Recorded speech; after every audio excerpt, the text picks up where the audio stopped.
Bismillahirrahmanirrahim. Assalamualaikum warahmatullahi wabarakatuh. Selamat berjumpa kembali teman-teman. Salam sejahtera untuk kita semua. Kembali lagi bersama saya. Dan pada kesempatan kali ini kita akan membahas tentang bank dan juga perbankan. Nah teman-teman, tentu dalam kehidupan sehari-hari kita sering mendengar istilah bank dan juga perbankan seperti itu.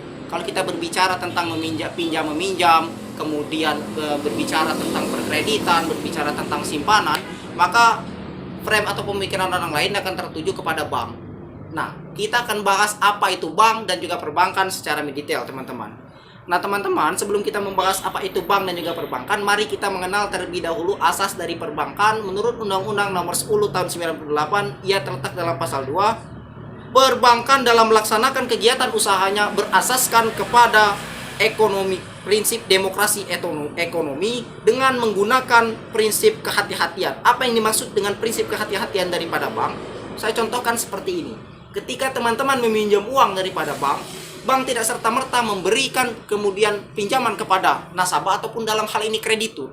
Tentu akan ada kriteria ataupun persyaratan-persyaratan yang harus dilengkapi. Seperti melakukan persyaratan administratif berupa mengumpulkan KTP, KK, dan sebagainya. Kemudian bank akan terlebih dahulu melakukan survei untuk memastikan ataupun mengecek kemampuan daripada nasabah atau dalam hal ini kreditur, dalam hal kemampuan dia untuk membayar pinjaman yang diberikan oleh bank. Inilah yang digunakan, yang disebut sebagai prinsip kehati-hatian oleh bank. Nah teman-teman, kalau kita lihat daripada fungsi perbankan, kita akan membahas tentang fungsi daripada perbankan. Fungsi perbankan ada yang fungsi lending dan juga ada funding, atau fungsi menyalurkan dan juga menghimpun dana daripada masyarakat. Menyalurkan dalam bentuk apa? Menyalurkan dalam bentuk pinjaman kepada masyarakat ataupun dalam hal ini kredit kepada masyarakat. Kemudian ada fungsi funding ataupun mengumpulkan. Nah, mengumpulkan dalam hal ini artinya menghimpun dana daripada masyarakat, baik itu dalam bentuk simpanan, pilihan giro, cek, dan sebagainya. Oke, selanjutnya teman-teman, kalau kita lihat di dalam Undang-Undang Nomor 10 Tahun 1998 tentang perbankan, di dalam pasal 4 dijelaskan tentang tujuan daripada perbankan. Nah teman-teman, menurut undang-undang tersebut, perbankan itu bertujuan untuk meningkatkan pelaksanaan pembangunan ekonomi skala nasional dalam rangka pemerataan pertumbuhan ekonomi dan juga menjaga stabilitas perekonomian nasional untuk sebesar-besarnya kemudian memakmurkan rakyat. Nah, berdasarkan jenisnya, kita akan membahas bank berdasarkan jenisnya. Ada bank umum dan juga bank perkreditan rakyat. Nah, berdasarkan jenisnya ada bank umum dan perkreditan rakyat. Apa yang membedakan antara bank umum dan bank perkreditan rakyat?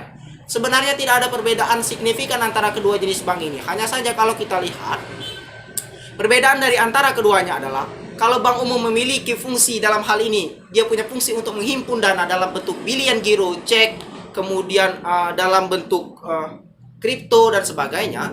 Tapi dalam hal ini bank perkreditan rakyat hanya punya fungsi untuk menyalurkan dana kepada masyarakat dan juga menyimpan tabungan, tidak memiliki fungsi-fungsi yang saya sebutkan tadi yang ada pada bank umum ataupun melekat daripadanya.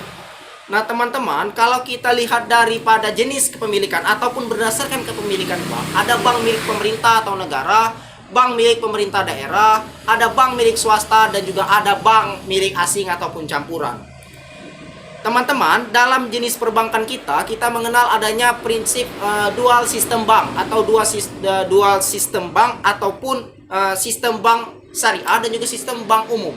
Sistem bank syariah dan sistem bank umum dijelaskan di dalam Undang-Undang Nomor 10 Tahun 98, bank umum, bank syariah, dan juga ada bank umum dan juga bank pembiayaan, bank perkreditan rakyat dalam hal ini. Oke teman-teman, berdasarkan bentuk hukum ada bank perusahaan daerah, ada bank persero, ada bank perseroan terbatas, dan juga ada korporasi. Nah teman-teman, berkenaan dengan pembahasan kita kali ini, kita juga akan membahas tentang 3 jenis bank. Ada bank sentral, ada bank umum, kemudian ada yang kita sebut sebagai bank perkreditan rakyat. Bank Indonesia, atau dalam hal ini kita sebut sebagai suatu bank sentral yang diatur sebagaimana di dalam pasal 23 Undang-Undang Nomor 23 Tahun 1999. Bank Indonesia berfungsi sebagai pemberi pinjaman kepada bank lainnya dalam keadaan memaksa untuk menjaga likuiditas daripada bank tersebut. Kemudian ada yang kita kenal sebagai bank umum seperti yang saya jelaskan tadi, dan juga bank perkreditan rakyat yang punya fungsi untuk menyalurkan dana kepada masyarakat.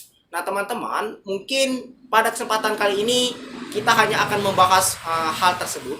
Namun kajian lebih komprehensif, apabila teman-teman punya pertanyaan, bisa silakan nanti di kolom komentar disampaikan. Kita akan bahas secara bersama-sama, dilihat dari sudut pandang hukum. Sekian. Assalamualaikum warahmatullahi wabarakatuh. Lebih baik kita rekam lagi.